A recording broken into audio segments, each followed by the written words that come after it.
नमस्कार सर्वांचं. या व्हिडिओमध्ये आपण बघणार आहोत सिंपल मिसळ कशी तयार करायची. चला तर मग सुरुवात करूया. पहिले मी तुम्हाला इथे इन्ग्रेडियंट सांगतो काय घेतलेलं आहे. एक कांदा मीडियम कट करून घेतला आहे, कोथिंबीर बारीक चिरून घेतली आहे, आलं लसूण पेस्ट, कढीपत्ता आणि 2 ते 3 तेजपत्ता. इथे कांदा आणि टोमॅटो मिक्स आहे, तर दोन्ही मीडियम कट केलेला आहे. त्यानंतर तेलामध्ये भाजून घेतला आहे. त्याचबरोबर सुक्का खोबरं आहे, ते सुद्धा मीडियम कट करून तेलामध्ये भाजून घेतलं आहे. कोथिंबीर, लसूण आणि अद्रक. आता हे जे इन्ग्रेडियंट आहे हे आपल्याला मिक्सरमध्ये ग्राइंड करून त्याचा मसाला तयार करायचा आहे. तर अशा प्रकारे आपला हा मसाला तयार झालेला आहे.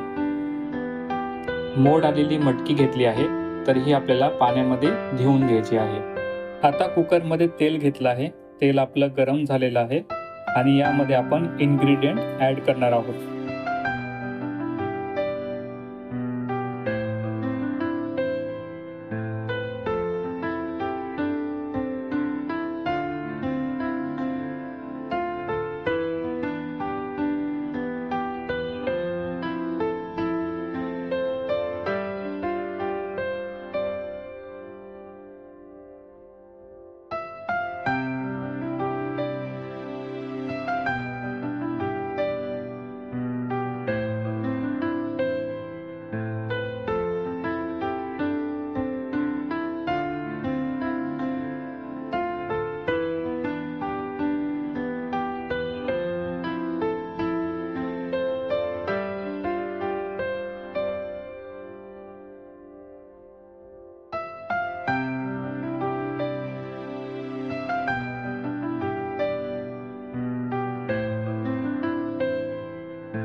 आता कुकरवर झाकण ठेवलेलं आहे.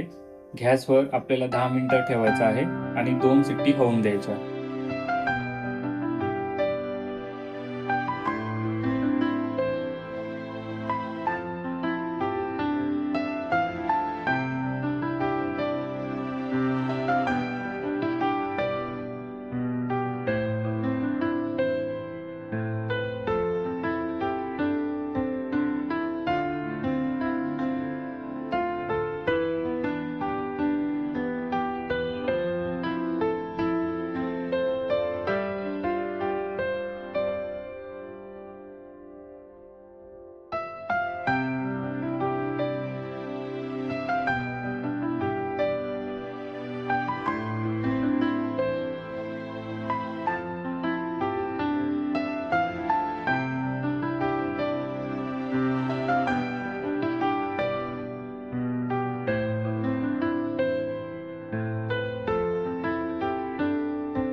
तर तुम्हाला हा व्हिडिओ आवडला असेल तर लाईक करा आणि चॅनलला पण सबस्क्राईब करा, कारण असेच काही व्हिडिओज तुम्हाला पाहायला मिळणार आहे. थँक्यू.